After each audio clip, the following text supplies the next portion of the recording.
Prosperity isn't measured by what you accumulate, it's reflected in how you feel.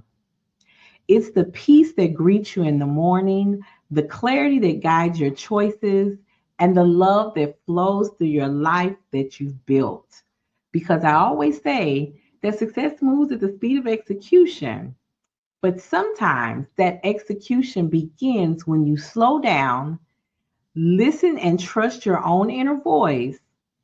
And we'll be right back to get into today's conversation. Here we go! Nicole Johnson, Nicole Johnson, Nicole Johnson, let's go!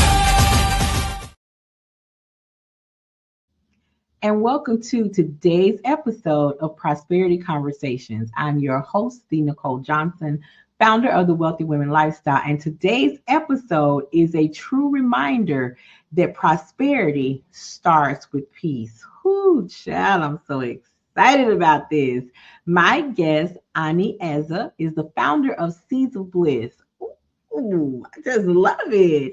A wellness brand and movement helping people reconnect with their intuition, their inner guidance, and emotional balance.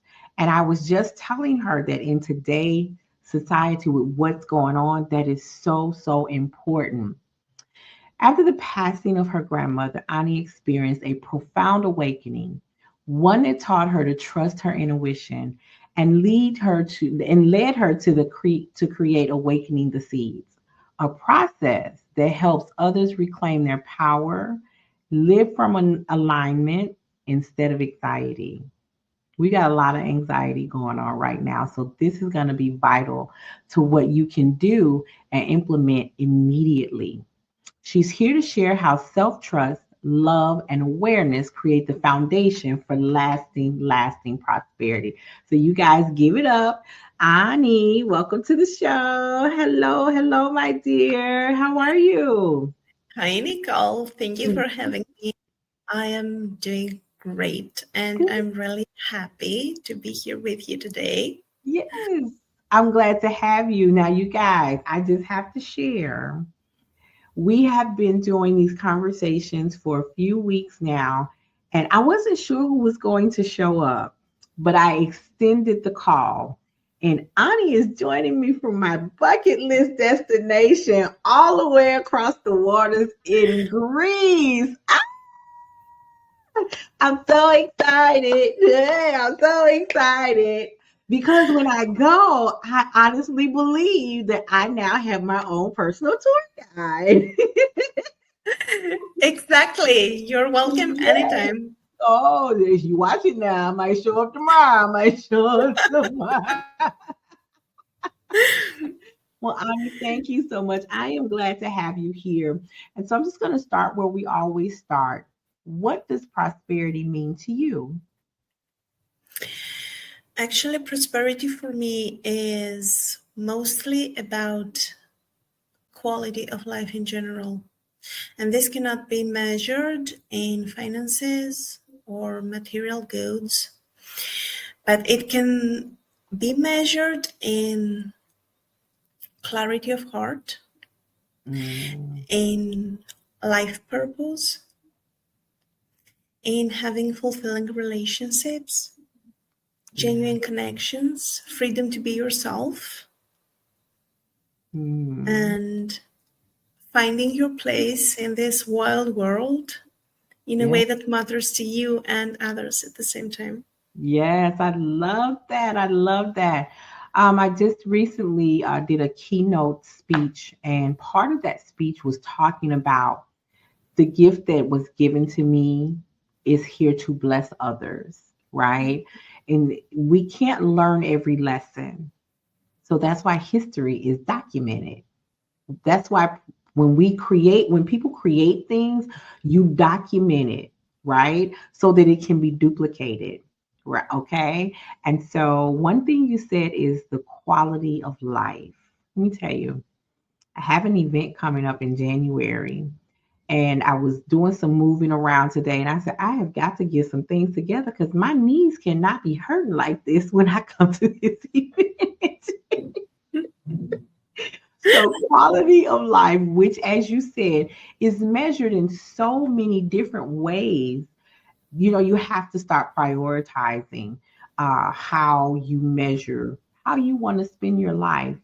And so, just with this awakening that you've had and experienced, do you care to share with us? Because I know you do.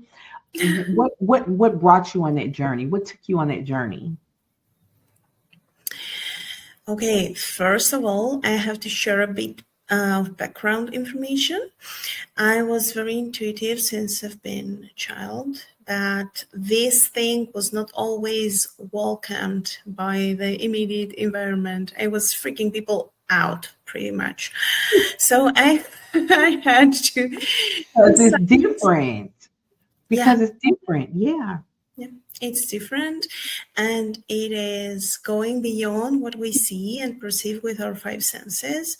And it can be terrifying for some people, especially the ones that are very um, dependent on the material world, on the Mhm. world of form. So I had to silence myself.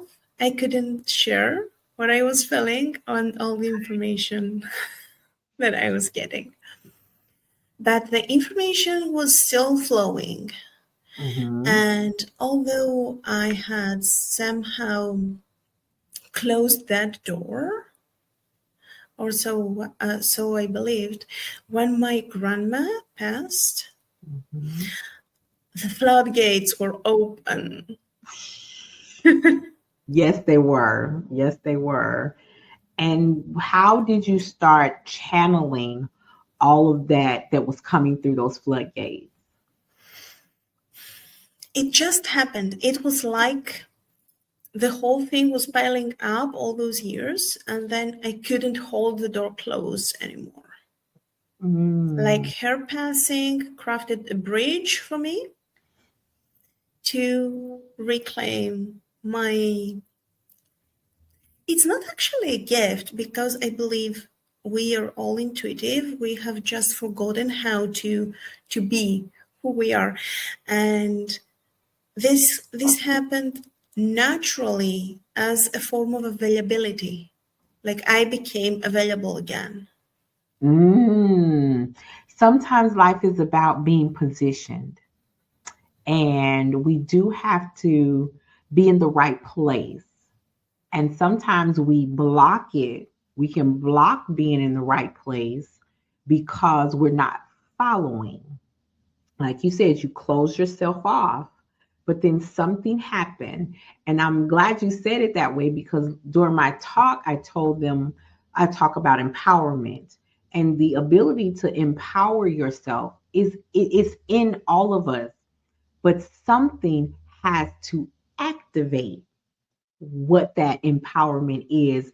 And for some, it's tragedy. It could be loss. It could be rejection. It could be failure. But then for some, it's mentors. It is when we start motivating. So we can take that pain because my activation came through rejection. Okay, came through rejection, and it activated something.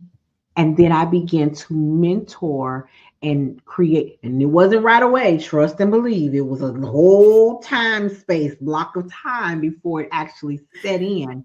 But as I began to mentor, now I help them activate. For you, it was the loss of your grandma. And over time, there's those floodgates. Now you're in your space where you're help. Now you're a mentor. You're an activator. You are helping others activate, what it is inside of them. So I got a chance to look at your website, and oh my gosh, if you guys, there it is. I'm gonna make sure I put it up so you can go over to seedsofbliss.life/en. Take a look. Oh, she's got some marvelous things over there for you guys to see. And I absolutely love it because right now I'm going through a phase where I want to implement meditation more into my life because I think that when we meditate and we block stuff out, it gives us a chance to let energy flow. Would you agree with that? And if you do, or if you even if you disagree, tell me how that fits into your craft when you talk about meditation. Okay, this is pretty much what you've shared. Because in meditation, we choose to cut off external stimuli. So we close our physical eyes in order to open up our internal eyes and bring focus back to ourselves and what is happening on the inside. Because we're always preoccupied by what is happening on the outside.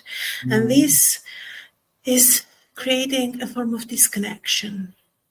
mm, So, with meditation, we bring back that bridge. And we also have in the West, we have a major issue of overthinking and overgrown mental part in our existence because this is how we are educated. Our education is only working in our mind, in our thought forms mhm. and knowledge, mental knowledge.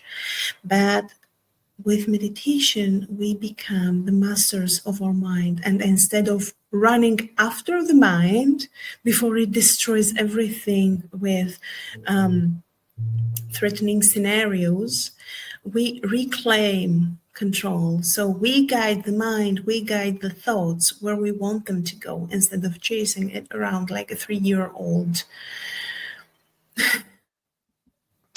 You know, this takes me back to there was a life action in my when I went to counseling, and my pastor. I went to my church. I went to my pastor, and he told me to read this book, and it was called 31 Days of Happiness. I mean, happy in 31 days. Is that what you're saying? He's go read the book, Nicole. And it really talked exactly about what you just said, controlling our thoughts. Like we have things that pop into our head, right? But your response is what's important. Okay. But in that book, it talked about making sure we focus on things that make us happy, that build peace inside of us, and it gives you more control of what your thought processes are. And it's the same thing with Joyce Meyer's book called The Battlefield of the Mind, right?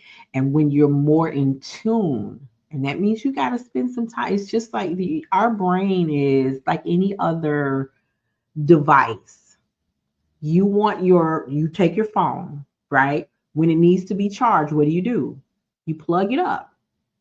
You got to do the same thing. You've got to sometimes disconnect. You got to plug it up into the things that you want to focus on. So this is, oh my gosh, this is amazing. And I love the fact that, it's not so overcomplicated. It's very simple. It's little small steps. So let me ask you this. How do you help your clients focus on the prosperity slash peace in their life with what you do? Actually, for me, healing is the foundation of personal and collective prosperity at the same time. Because we tune back into our essence and our truth, and this is what makes us happy. And prosperity begins by happiness. If you really want to make a fortune, find something that makes you happy. It will be much easier to become rich than having a 9 to 5 job that is not fulfilling or igniting the fire in your heart. So, healing is all about shedding layers of conditioning, educational, generational, societal, and becoming who they told you to be, and remembering who you really are, reclaiming your freedom to create the life you want, Oh, choosing what you will bring into your reality because you're not obligated to believe what you're fed or told to believe. I love that. I love that. So you guys make sure you connect with Annie on Facebook. And I'm also going to provide you guys with her YouTube channel. So make sure you go over there, click like and subscribe and turn on your notifications so you'll know when she's having something live or she's launching something. Stay in tune because what she just said is the very same thing that I say all the time. I'm teaching my client, my community to define and achieve their goal of financial freedom so that they can live life on their own terms. And it's not always about the money in the bank. Okay. Um, Becoming debt free brings about peace of mind. Okay. Creating a legacy for those that we're going to leave behind also gives us peace of mind. As a parent, as a grandparent, you know that you've done something to provide for those when you're not here.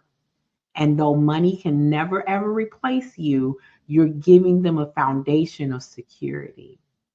Oh my goodness. Oh, I need listen. Yeah, yeah. This is the one thing that I have loved about this series is the alignment. That is what I've been praying for it to be aligned. That is really what it is. And so there are some other people out here that I am sure that feel like they have a story that wants to be told when it comes to having a prosperity conversation with us. And I would love to invite you to join us in this series because we are all here to share our stories. Something Ani has said today is going to help someone else. It's going to click. It's going to break the tradition.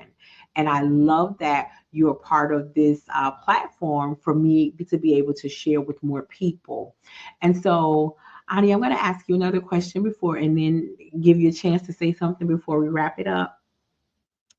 Let's just say there's someone watching this right now, okay? They're watching and she's feeling at a place where, and it could be he as well, stuck and unseen.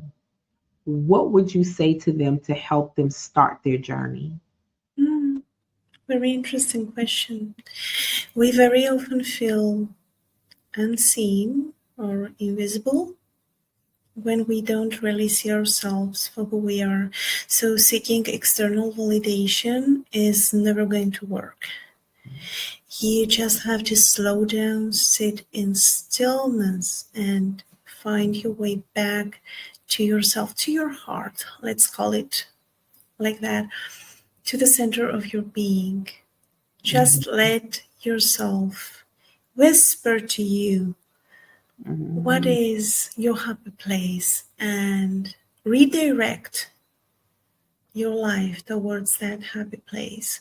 It's not it's not that easy. It will not happen overnight, but you deserve your time and your devotion more than anyone else because you're the only person you cannot escape from. Everyone else can come and go, but you will have to stay with yourself until the day you die. So you deserve your time, you deserve your energy, you deserve your devotion and your commitment more than anybody else. Yeah. And Ani has that voice. It is soothing. Oh my gosh. I think if I close my eyes, yes, I love it. It's so soothing. Thank you for that. And so any last comment, encouragement for the audience before we go? Yes, I would like to share. If you're going to keep just one thing from today, keep that. Everything is flowing. Life has cycles and nothing is permanent, and you can be very sad about that because nothing's permanent, so happiness is not permanent. But you can also be happy about impermanence because everything can change. And you call the shots in your life. You can change everything. You are the writer to your book. And you're also the main character, so you can do whatever you want with this lifetime. Oh, I love that. Ani, thank you for reminding us that prosperity is not about reaching outward, it's about returning inward. And when we choose peace, self trust, and alignment, everything else begins to flow. And to everyone watching, prosperity isn't perfection, it's progress with purpose. And it's not something you chase, it's something that you choose. And I want to remind you that no matter where you are in your journey, success always moves at the speed of execution, but don't ever be afraid to slow down so you can speed up. This has been another episode of Prosperity Conversations. I am the Nicole Johnson. Till next time.